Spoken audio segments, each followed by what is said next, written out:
Oh, hello. You've caught me finishing to pen my final poem. It's reading time. This is an ode to the unbeaten dicks of Devon. There once was a team of beautiful men who played a game with a stall count of 10. So athletic they were, all rippled in muscle, and on the pitch it was nothing but hustle. For theirs was a game of heart and legs, of kangaroo court and Belgian beer kegs. And of course the ladies' lust could not be concealed whenever our heroes strode out onto the field. For when they stood there, a most magnificent 7, there could be no other than Devon. Yet while the love they shared was so deep and so strong, something was amiss, quite terribly wrong. For there were promises broken and false truths being spoken. Yes, one of the boys would make a lot of noise, but when it came to action there would be no satisfaction. For this is the story of a tale untold, of how Dev boys are being left out alone in the cold. I'll not mince my words, there will be no effort to sweeten this ode to the Devon dicks that remain unbeaten. It started one day, one summer at Tor, a warm-up I recall, no less and no more. Stretching we were, not for 1 second static, it really wasn't so terribly dramatic. Just the lads jumping round with a bish-bosh and a bash, and yet then everything changed, quick as a flash. When all of a sudden those fateful words were uttered, left bare in the space like bread left unbuttered. To hear them now you might just scoff, but what was said was, I'll beat your dick off.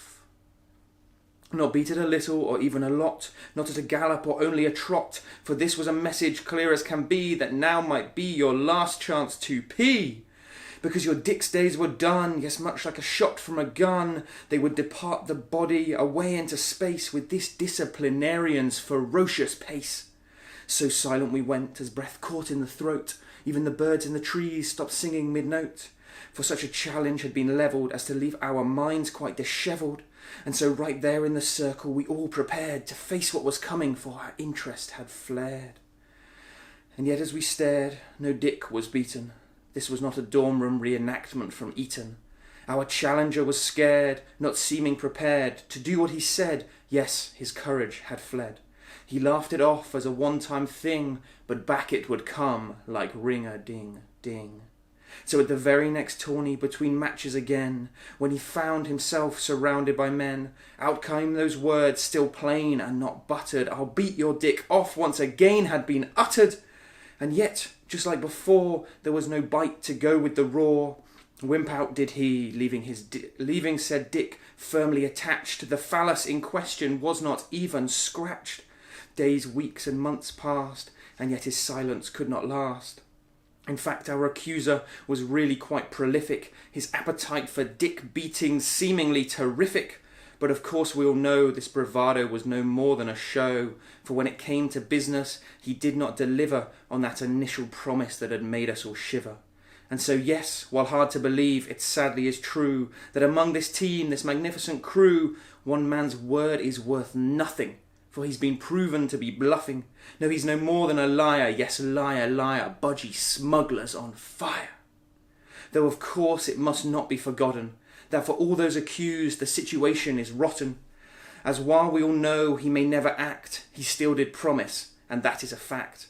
For by now we have all been called to this reckoning that would leave most appalled, and so while the days go by, our dicks still firmly stuck on, the thought festers that this battle is not won, leaving us all in a morbid anticipation of the potential for forced masturbation. And yet here I am done, no further can I go, for this story continues, this poem is not simply for show. We've reached the present, and so my ode I will leave, and lay down my rhymes no longer to weave. For this is the truth, as plain as can be, I've penned it to paper, and now you can see that at the heart of our Devon a fear remains that he, yes he, might make good on his claims and bring to life that image so seared into my brain of my dismembered dick in the hand of meat train.